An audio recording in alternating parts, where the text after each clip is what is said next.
Top quality और consistent performance के लिए सिर्फ सिल्वर पंप। टॉप क्वालिटी और कंसिस्टेंट परफॉर्मेंस के लिए सिर्फ सिल्वर पंप, नाम याद रखना। 15 आणि 16 मार्च मेला या ठिकाणी अवेळी पाऊस, त्याचबरोबर वादळ, या चक्रीवादळामुळे या भागामध्ये मोठ्या प्रमाणामध्ये लोकांच्या घरावरचे पत्रे उडालेत, झाडं पडलीत।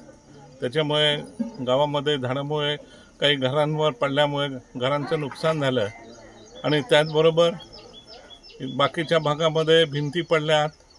जे झोपडपट्ट्या होत्या त्या झोपडपट्टीमध्ये मोठ्या प्रमाणामध्ये पत्रे उडून गेले, भिंती पडल्या आणि त्यांचं घरामधल्या वस्तू जे होत्या खाण्यापिण्याचे त्याचंही मोठ्या प्रमाणामध्ये नुकसान झालं।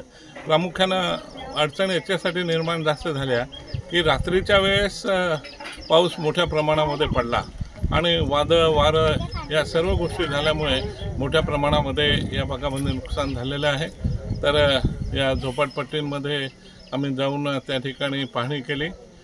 त्याचप्रमाणे तहसीलदारांना आणि त्या भागातल्या तलाठ्यांना आपण सर्वेचे आदेश दिले आहे, BDOंना आणि त्याचबरोबर CO नगरपालिका यांना आम्ही निश्चितपणानं सर्वे करून सर्वांना मदत कशी करता येईल या दृष्टीने आपण प्रयत्न करणार आहेत।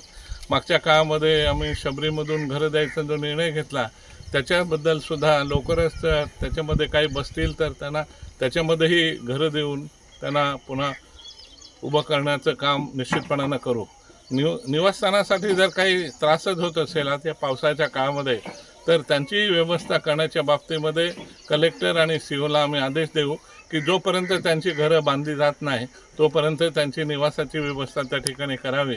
अशा पद्धतीचे निश्चितपणानं प्रयत्न केले जातील शासनाकडून आणि लवकरात लवकर त्यांना नुकसान भरपाई मिळेल याच्यासाठी प्रयत्न करू।